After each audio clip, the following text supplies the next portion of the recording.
করেছেন এবং বিজেপি নেতাদের বিরুদ্ধে পাচারের অভিযোগ কল্যাণ বন্দ্যোপাধ্যায়ের। এটা কোনো রাজনৈতিক ভাষা নয়, পাল্টা আক্রমণ বিজেপি মুখপাত্র শ্রমিক ভট্টাচার্যের।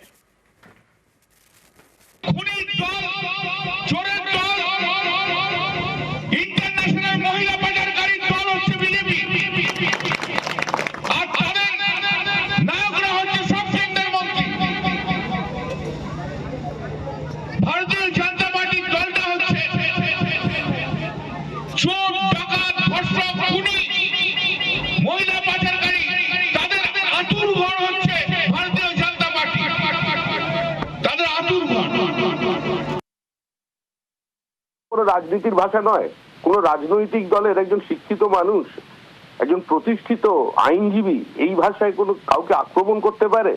উনি পারেন, কারণ ওনার প্রতিভা সম্পর্কে মানুষ জানেন। আসলে নিজে একটা আতঙ্কে আছেন।